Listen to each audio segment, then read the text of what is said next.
Good morning, class. Today I am giving a talk on the genera of the rust fungi in India, taxonomy and its preservation. So as you know, rust fungi is very important in all aspects of crops. Is infecting approximately all type of families of the host plant. If you see the diversity, as well as it's not only that one area. If you go to that temperate region to subtropical region to tropical region, you can find out in all places the rust is there.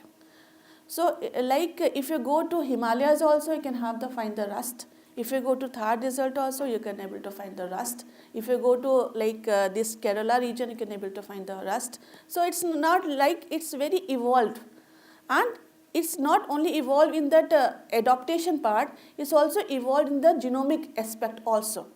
So if you see that genome of that Puccinia is very evolved as compared to other fungi. So that is a reason that adaptability of that particularly this group of fungi is very high. So that way we will start this topic. And the rust fungi, you know, rust fungi is a different kind of cycles are there.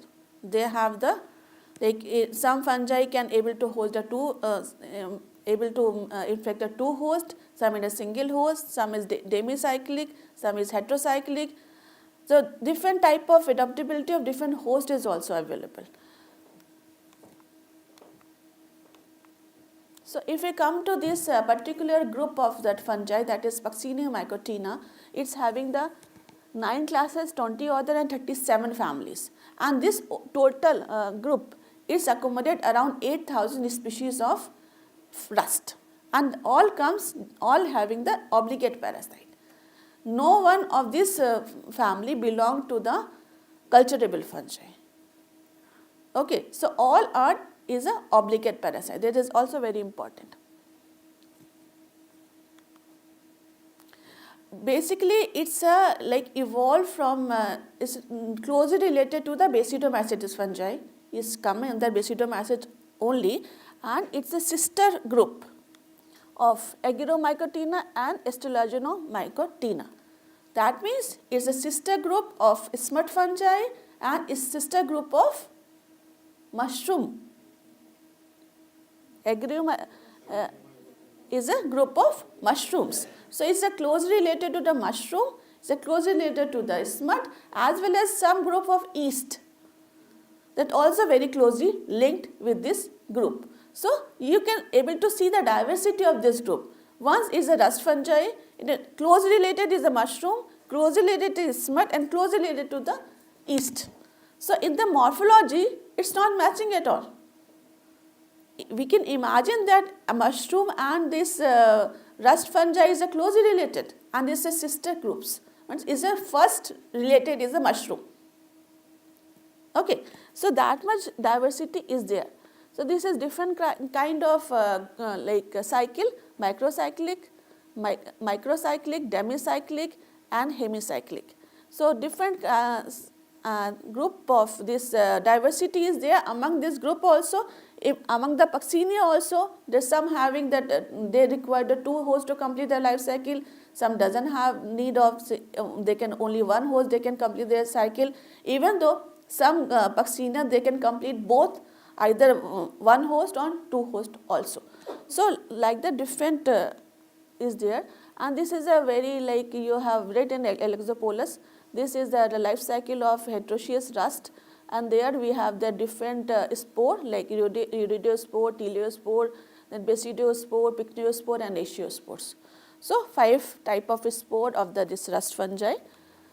If we come to that molecular part of this rust, and we want to check that which is closely related to that particular group of fungi, many studies has already been done.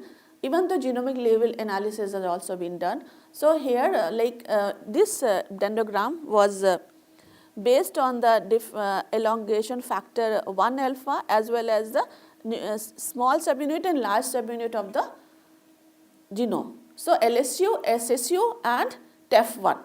So on the basis of they have made this phylogeny, and along with this if you see this this phylogeny carefully. Whatever we are discussing before, it's a Puccinomycotina. Here the 9 classes are there, 1, 2, 3, 4, 5, 6, 7, 8, 9. And this is a sister group with the Agromycotina and Aspergillomycotina. So this is the nearest, mushroom is the nearest with the Puccinia. And not only this is, like, it's not only the 1 gene and 2 gene, if you go to genome-level analysis also, it's a closely related with the mushroom fungi. Then what will be the reason? How we can say that this is closely related? If that is closely related, at least some character should be matched. Then only we are telling they are closely related. Molecular, it is coming very close, but morphology is entirely different. But thing is there, they are closely related because if you see the mycelium of the agaricales, if you see the mycelium of the mushroom, have you seen any time mycelium of the mushroom? So this is very robust. Okay, and it's a thread-like. If you see in the culture, it's a like thread. So if you match in that condition and nucleus of that condition of the mycelium of the mushroom as nucleus of the Puccinia, in that it's exactly similar. Okay, so cytogenetics also give a clue that mushrooms and the rust are very similar at the nucleic stage. But after that, it's a different, because basidocarp in the mushroom having very different shape. So here, this is that, and they have different, majority of the rust fungi is a plant pathogenic. Okay, you take one name of Puccinia, definitely it's a pathogenic to some crop, not even the weed also. I'm handling this time of project from the Cabby UK. 3 wheat, when that we are exporting material in the British time to UK, along with the wheat, we have sent, along with the food material, we have sent 3 wheat there. Okay, one is Impatiens species, another is Rubus niveus, another is Rubus ellipticus. Now, there it's like wheat, like we have Parthenium here, there also they are struggling with that wheat. Okay, or now they are searching a pathogen, a Puccinia pathogen from Indian origin to manage the wheat there. Okay, so like that diversity is there, since that particular Rubus ellipticus Impatiens, they are wheat of the Himalayan region. Okay, there we can go there, collect the Puccinia infected plant, this plant, and we are sending to UK so they can manage the wheat there. Okay, so originated in India, the origin basic native of that particular Puccinia is in India, and now they are adopting, taking as a biocontrol agent in the UK. So that much like evolution is there, the adaptability is there. That means you take one name, rest will be there. Even though the major, where the monocropping is there, that is damage is high, but there like diverse condition is that damage is low, but damage is there for the rust fungi.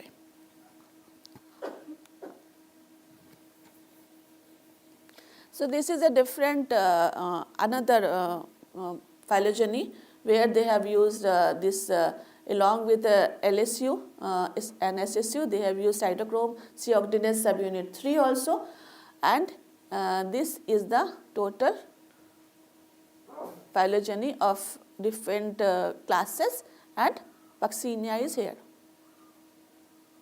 Okay, so Puccinia is closely related to Euromyces. Okay, so before we have seen the different that linkage with the sister groups.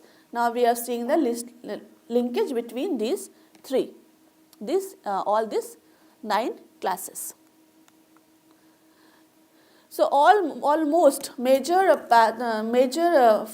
rust fungi has already genome is available. If you have seen this, genome is available, and the study also suggested that the Puccinia is mostly more evolved.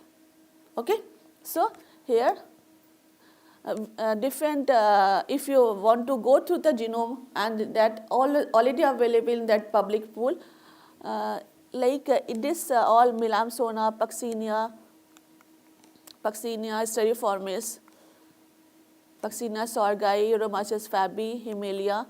This all genome is available. It's not always needed to go for whole genome sequencing. Okay, you can't go all the time for whole genome sequencing, but since the data is available in public pool, you can take the data from there and analyze what you want and publish a paper. Okay, that's why I am telling you that all that whole genome is available in the public domain. So if you want to work on whole genome sequencing, it's not necessary that you have to go for invent a wheel again. Don't do that. Okay, the data is available in public domain. Take the data from there, analyze, do lab analysis, and then publish a paper. So all the genome, almost all the important group of this Puccinia, that already the genome is available in the public domain. So I have given this publication also, so you can take that there. But if we will do the analysis, this is a conserve gene content, means how many genes are conserved in the different group of species. So this is belong to phylum, means if you see here, all the gene, majority of gene was conserved in the phylum itself. Okay, then subphylum. Then this is a class, then order, and some unique is there. Unique genes is also there. So that means this is in this among all the rust fungi, that majority of the gene was common and it's present all the species, and it's a conserved at the phylum level itself. Okay, but which is unique? This only the factor, like the factor which is causing to make that particular pathogen special in any form. So this is gene content.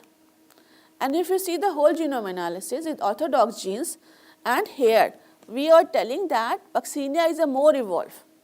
You know, if you see that Puccinia is causing all the crops, I can show you in the latest slide also, it's causing many and many species of the host of the plant. So what is the reason? If we do the whole genome analysis, these all genes are present in the Puccinia. That means the coverage of the orthologous genes is more in the Puccinia. Okay, if we will go back and if we see the number of genes also, number of genes in the Puccinia is more as compared to Melamsora. So Melamsora, the total number of predictor gene is 16,399. In the case of Puccinia graminis, TTSI is 21,874. It's belong to the same group of fungi. So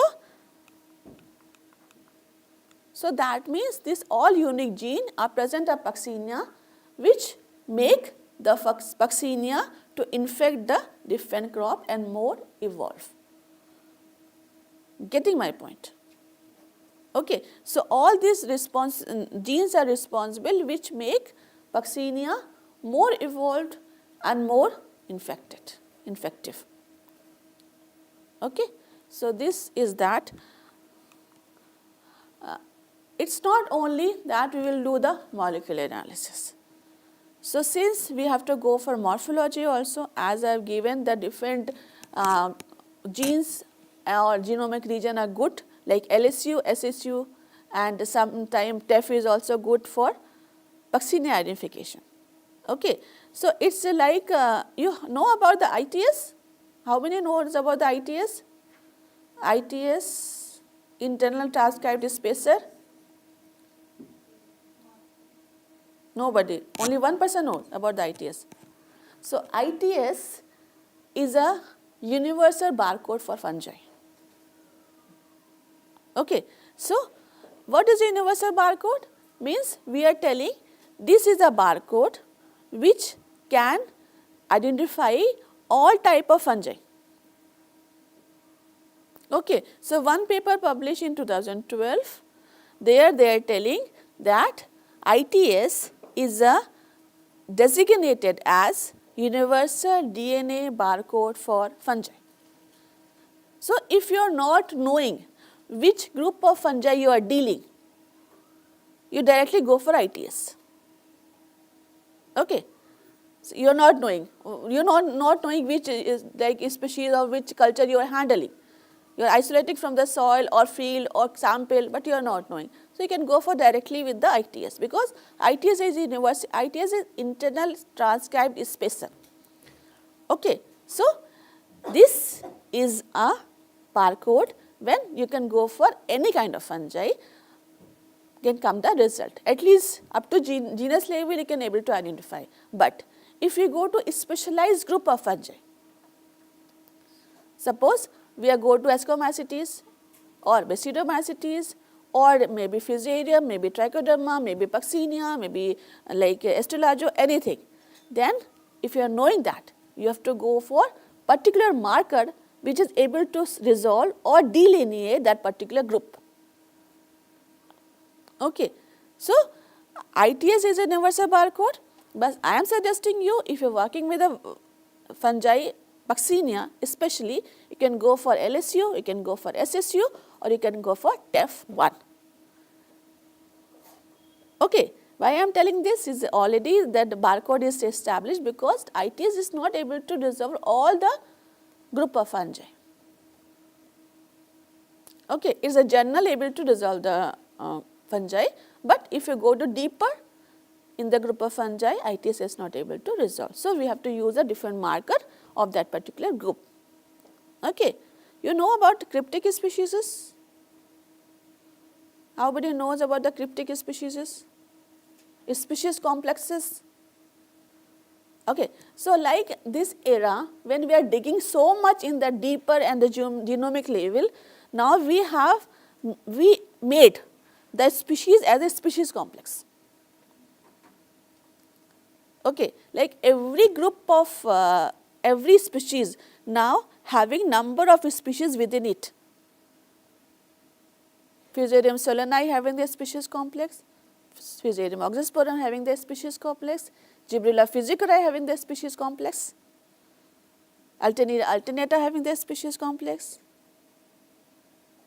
Okay. So like that you have Puccinia graminis, they have different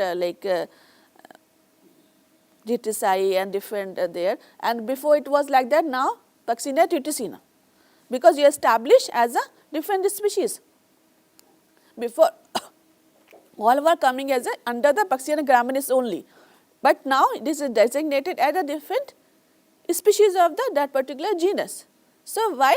Because now we are able to differentiate that at the genomic level, because morphologically all are same. If you see the Fusarium solani, all Fusarium solani in the morphological level they are looking like same only. All the Puccinia graminis in the morphological level, this is looking like same only. But if you dig more, if you go to molecular characterization, the differences are present in the genomic level. Okay. So now all the species having the species complexes, and all the under all the species complexes we have different cryptic species.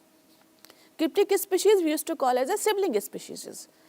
Means we cannot differentiate at morphological level, but we can differentiate in the molecular level,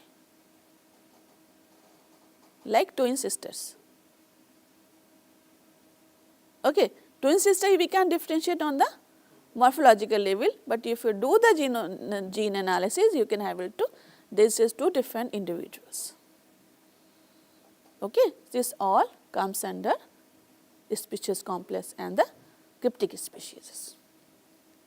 Okay. So we have to do all the analysis. We have to like go for morphology, then molecular, then whole genome, and otherwise you can come back, but you have to do the morphology as well. So, here I have given different morphology. Generally in that rust fungi, the main deciding factor for the morphology is which spore? Teleospore. Okay, because iridospore in all the cases is almost similar, but teleospore we can able to differentiate on the basis of the teleospore, the different group of rust fungi. So, here this will be with you only. So, here we have given the different shape of the teleospores. This is the phragmidium. So, phragmidium, as I was discussing with you, that in that rubus nevius and rubus that ellipticus, I got phragmidium. So, this phragmidium now in the UK they are going to formulate as a biocontrol agent to control that wheat. Okay. So, all the case time Puccinia is not a pathogen, it is also a biocontrol agent also. So, how you are dealing how you are seeing that particular thing, it is important. Okay. In some, in case of wheat is a devastating pathogen, but in case of rubus is a very good biocontrol agent. Okay. So, this is there. So, different shapes of different teleospore. Generally, iridospores are like similar, but teleospore, and then important how the pustule is, that color of pustule, that also very important in the rust taxonomy. See this is very beautiful that I have just taken off from the book. You can keep this PPT with you. So, shape of the teleospore also matters. Which species is this?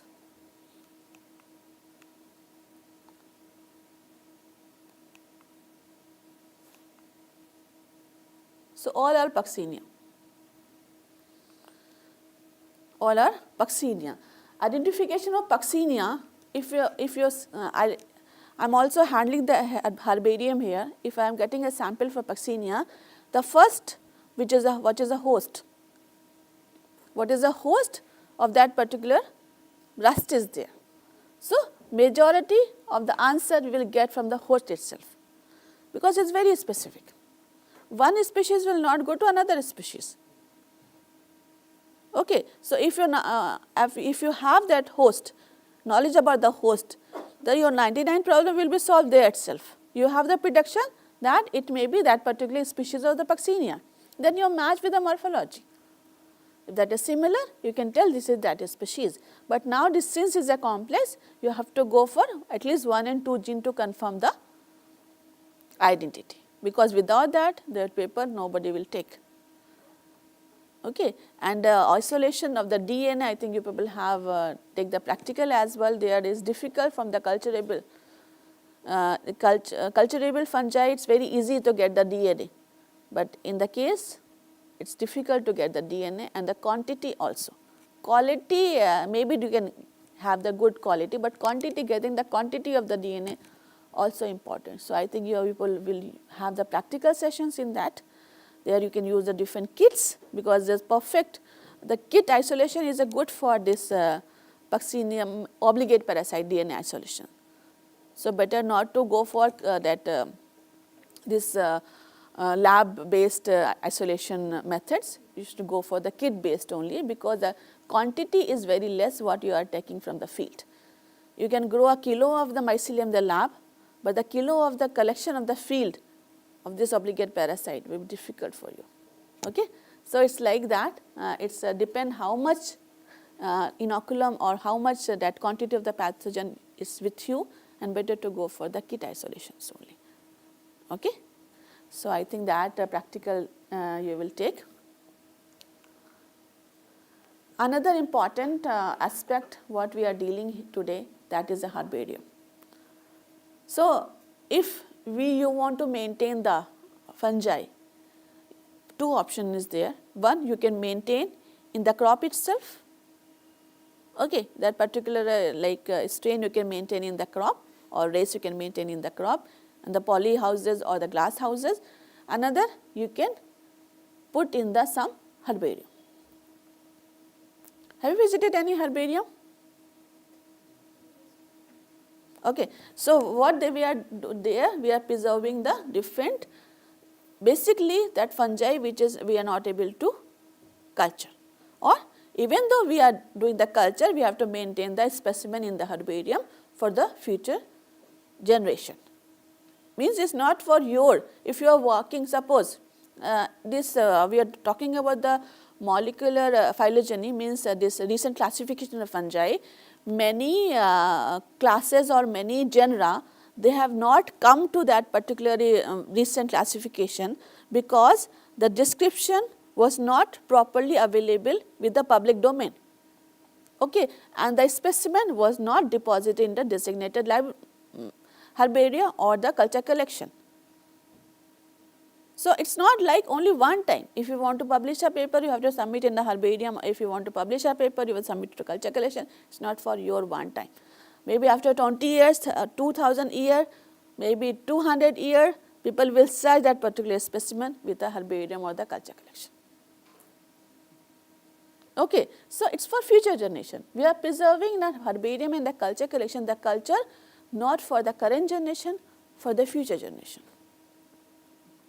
Okay, so because if anybody want to see in after 200 years or 300 years that particular specimen, so they have to come, because a specimen number is there, herbarium number is there, they can come and they can see that particular specimen and they can do their research. Zygomycotina, you heard about that? They have not included in the current classification because that time when that particular group was published, italic description, Latin description was not there. Okay, so that means it is not only that one time you have described a species or describe a genera or like order or family, it will be like that always. If something happened, at least you have some samples in some repository that anybody can check from there. Okay, that is your responsibility to submit the specimen in the herbarium or culture collection for the future generation. Point to be noted. Okay. So, this is the herbarium. Herbarium, we have different functions. Conservation of the material and the data to allow the accurate identification of the plants or specimen, to certify that plant name is correct. They act as a source of information about the plant, to allow the validate the scientific observations to support the research and teaching activity. Okay. So, we have many important herbaria in the world. First herbaria in the world is there in the Italy, Padua, is 1545. Okay. So, first herbarium in the world was established in 1545. So, that time only they know the importance of the herbaria. How many samples you have deposited till now? No, not a single. Huh? Anybody deposited any specimen anywhere? You have deposited, good. So, you have to do that. If you are working that particular group of fungi, or your responsibility is there to submit the resource to the public domain. That is comes under public domain only. So, another very important Royal Botanical Garden Kew, Botanical Institute USR, US National Museum, Royal Botanical Garden Edinburgh, and that this is a Burma also very important, 1947 they have started. So, that important how to collect, what to collect in the procedure, how to maintain that. Different equipment we need, and very important to create the passport data. If you are not accurately give the passport data, all the work of the herbarium is a nil. Okay, so when you have collected, what you have collected, what is the exact location of that particular place where you have collected, you have to use the GPS data as well the all the correct identification, morphological identification and molecular identification, submit all the passport data to particular herbarium. So, to keeping the record correct. You are not remembering correctly when you have collected that particular specimen, don't deposit to the herbarium. Exact day you have to mention there. Who is collected? Because after some time, suppose that particular specimen have very good quality. Suppose they have some gene which is you can use as a any purpose, any means they can be patented, something had been. If your name is there, the royalty will come to you only. Even though you have not there, maybe your family will get benefited. Anything can be happened. But if you are given the correct name there, all that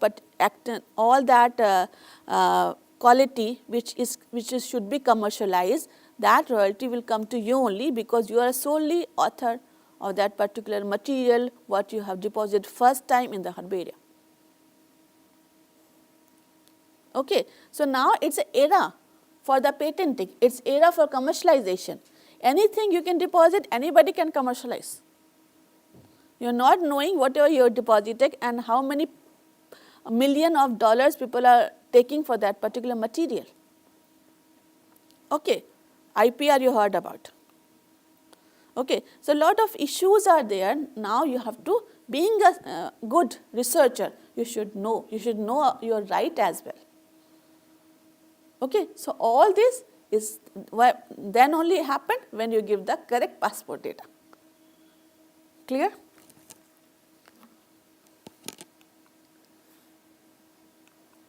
So, in division of plant pathology, we have very good collection of the herbaria, that is Herbarium Cryptogamy Indi Orientalis, HCIO, that is established in 1905 in the Pusa, Bihar by Dr. E.J. Butler. Heard about E.J. Butler? Okay. So, he was a Britisher, come to India and he established the IRI, Imperial Agriculture Research Institute. Now, you are knowing as Indian Agriculture Research Institute.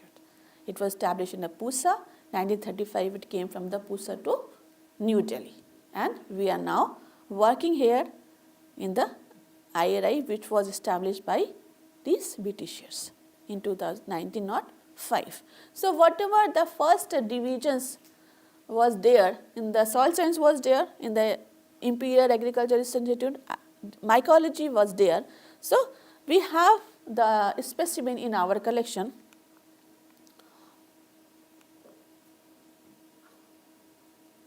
$50,100 disease specimen we are with us. Okay, so we having the huge herbaria with us and dedicated to plant pathogens. Many herbaria we have seen before the slide, Kew, Royal Botanical Garden, they all having the general plant herbaria. But what I am telling here, the 50,000 specimen, there is all a disease specimen. If you heard about FRI Dehradun, Forest Research Institute, they are also very huge herbaria, but they are also not fully dedicated to the plant pathogens. Okay, so it is single herbaria where we are only dealing with the plant pathogens. So, all that specimen we are preserved in the herbaria, that is a plant pathogen, having the plant pathogenic fungi in the particular host. You see here, we have the specimen from 1883 onwards. Okay, 1883, 1908, 1906, and he is able to see here. This is the handwriting of Dr. E.J. Butler only. Able to see that? Okay, so many of the specimen we have with the hand written by Dr. E.J. Butler. We have now digitized all the specimen whatever available with us. So, all that specimen 50,000 specimen is totally digitized, okay, and is available in the soft form. majority of the genera which is present in our collection is a Puccina, we have very good collection. Sarcospora, we have very good collection. Melamsora, Phragmidium, if you're talking about the rust angle. Apart from that, we have very good collection of the Alternaria, Collatotrichums, Forms, Ganoderma, so like a huge collection. We have developed this checklist also. So this is a checklist. This is very important for working in the rust fungi. So we have compiled all the data which is available in our HCIO. If you see here, we have compiled 2824 belong to that group of 718 species of the Puccinia. So if you want to working of this particular area, especially taxonomy, if you want to match your specimen, the data is available online. You can download from there and match with the symptom, and as I told you, symptom is very important in the case of rust taxonomy. So this all many 718 species, even though we have given the host index also. So if you want to check which species is available on which host, we can consult this data. Along with that passport data, we have given all the symptoms. So you can check with the symptoms whether it's matching with your symptom or not, and this is a link, which link you can download the whole Puccinia checklist. Okay, so this is that, and this all about that my presentation. We'll discuss if you want have any questions, because students should ask questions. Then only that student curiosity will be there. Huh?